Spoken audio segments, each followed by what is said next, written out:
Yo, and we are live. Yo, this is Set with Set and Key Media, waking up from a nap.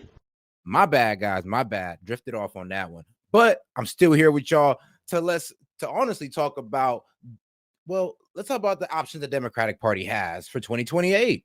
And let's get into it with my man, Stephen A. Smith, because it's actually pretty funny how he's in the running as one of their candidates. I mean, it lets you know what state they're in. And to be honest, it's like, hey, they judge us for Donald Trump, but look, man, they're ready to throw in Stephen A. Smith. They're ready to get them outside of themselves. Let's go. Well, he's a star of ESPN's First Take, the one and only Stephen A. Smith, my friend. Now looky here. You're now tied with Pothole Pete, AOC, Gretchen Whitmer, and only Gavin Newsom and the Maryland governor and Josh Shapiro have better odds than you do. You have a higher favorability than Pritzker, Andy Beshear, Kamala Harris, Michelle Obama, Raphael Warnock, John Fetterman, Mark Cuban. Okay, no ducking, no dodging, no bobbing and weaving. Are you thinking about running for president? No, I am not. Number one, all right? I like my life. My life is very, very good, very fruitful. Politics is a cesspool. We've all seen that. We've seen what these politicians have gone through. We've seen what President Trump went through over these last several years. Who the hell would want to sign up for that? Now, obviously, being in the presidency is a very, very powerful and influential position. Leader of the free world. We get all of that. We look at the state of this country. Yeah, but here's the problem with like Stephen A. Smith. It's like, if he goes to run, if he runs against the Democratic Party, he would now be referred to as an Uncle Tom. And I'll tell you, my man, it's honestly not that bad. It's not that bad. Country, it's an absolute mess. You understand? I have no business being ahead of Josh Shapiro, but this is the part, and this is the part that I really, really want to get to show how pathetic of a state of affairs things are right now. I have no business being ahead of Josh Shapiro. I have no business being ahead of Wes Moore. I love both of those guys. I think those guys would be outstanding in their own right.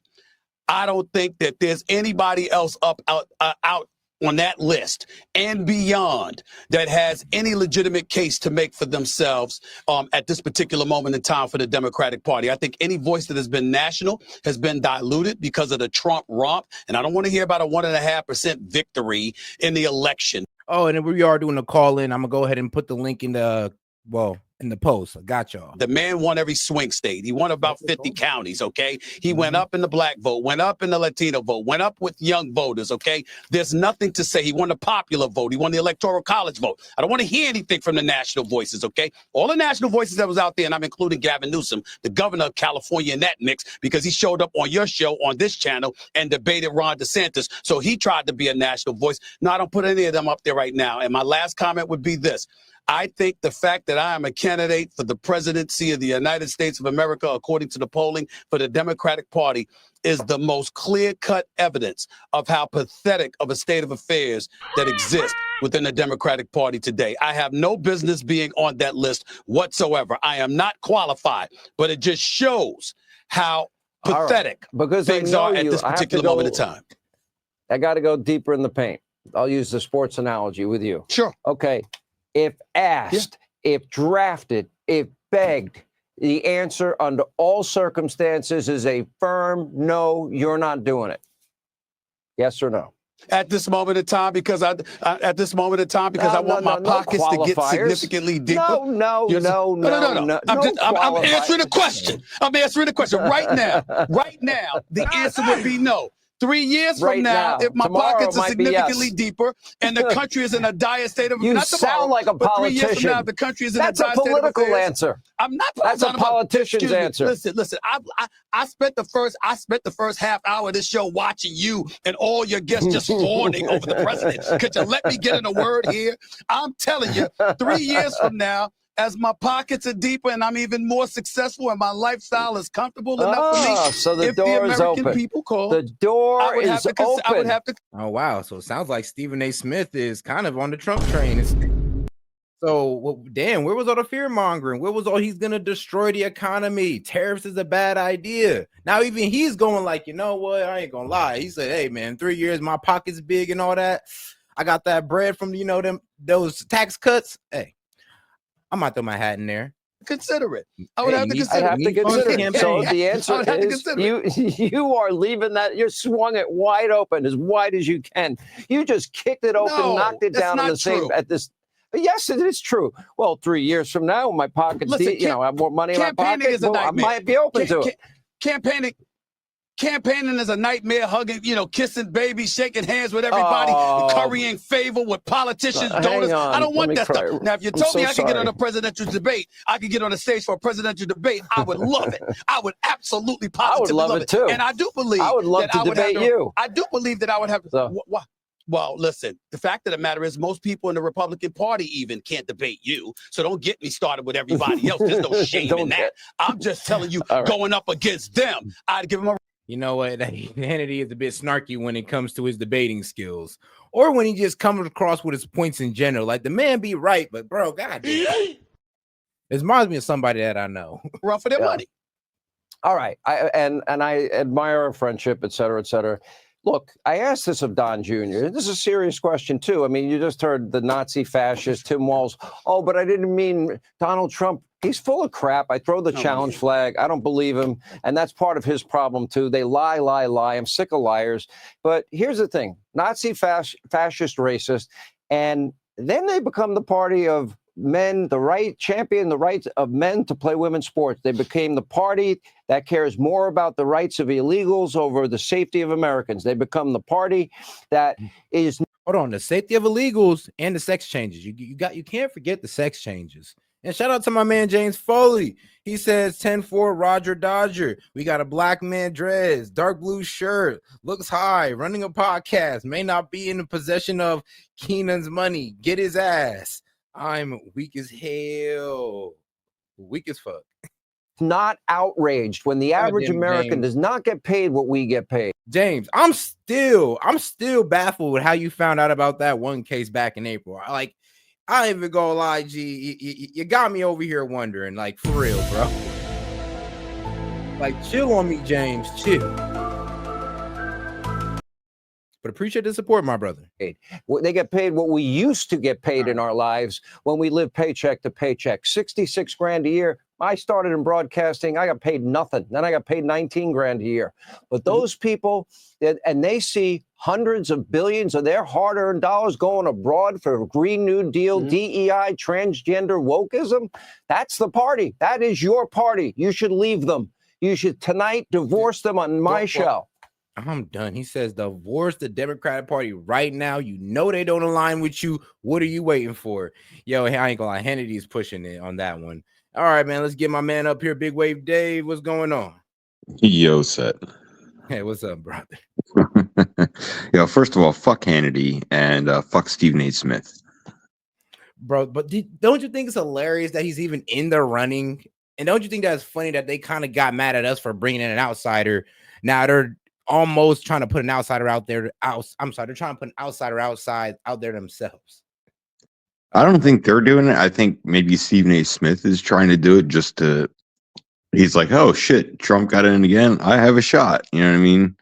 I mean, to be honest, that makes sense. That makes sense. But if he actually does run for 2028 or throws his hat in there, I mean, he's a better option than Gavin Newsom and the people that actually are higher up there. Yeah, because anything the Democrats have at this moment it's just trash. Yeah, like Gavin Newsom, come on. Like, look how he destroyed California. You think anybody's going to vote for that? Come on. And like nobody really knows who really Shapiro is. I haven't heard too much things out of him.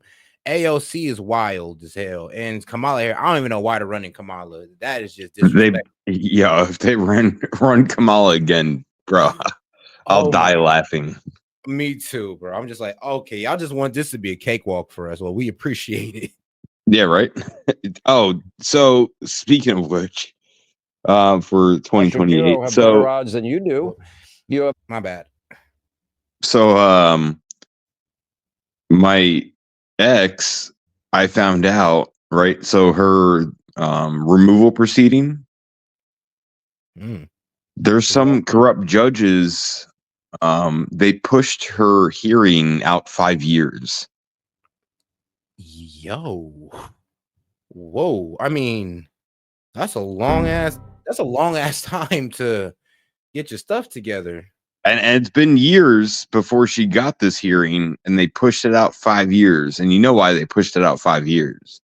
I mean, do you think it's because of the influx of cases? Just because now they're starting to round up these Nope. cases?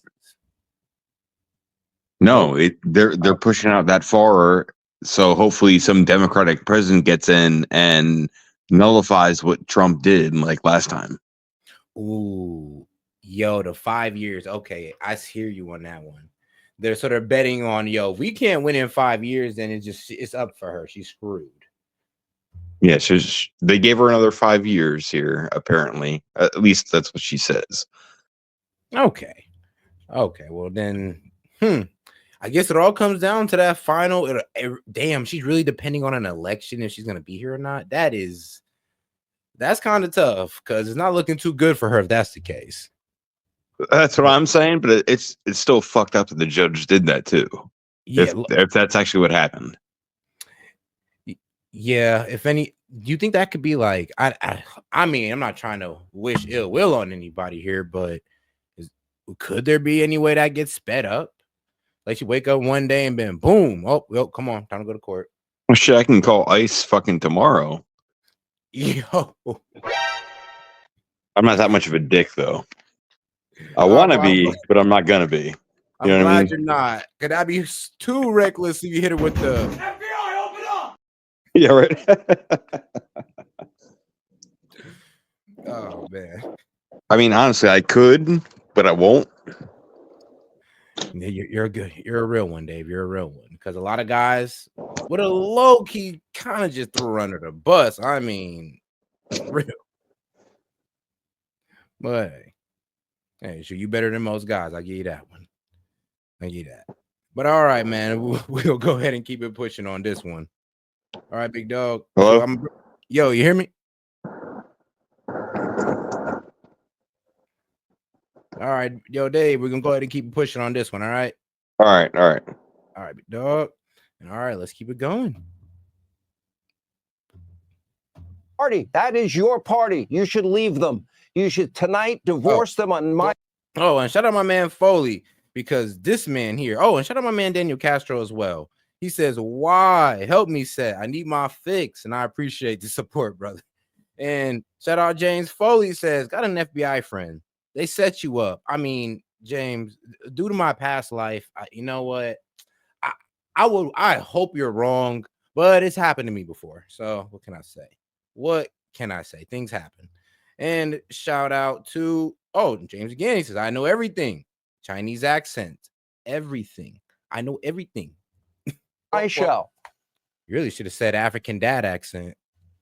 Well, first of all, I wouldn't have to, because if I was the leader of the party, that nonsense wouldn't exist. That wokeism and identity politics and all of that stuff, it wouldn't exist. I'd eradicate that. Still in a your heartbeat. party. Let me be very, very clear about that. Excuse me, because again, there are some liberal things that I agree with, and there's some conservative things that I agree with. Let me tell you, I think the argument where I think the Democrats are really, really messing up when it comes to Donald Trump at this particular moment in time.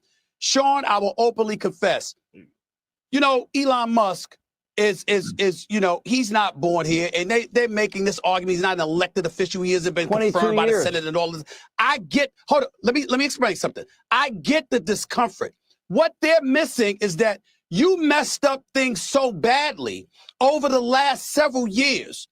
Give the man a chance to see what he does. I'm looking at Donald Trump. I'm not comfortable with everything that I'm seeing. I'm not comfortable with everything that he's doing like you are. But the flip side to it is that I'm willing to see the results before I engage in condemnation. See, that's the problem. The partisanship, they're already showing it. And I mean, I can give him this. I don't agree with everything he's doing, but I'm comfortable. I'm like, he hasn't really disappointed me. Like, let's be real.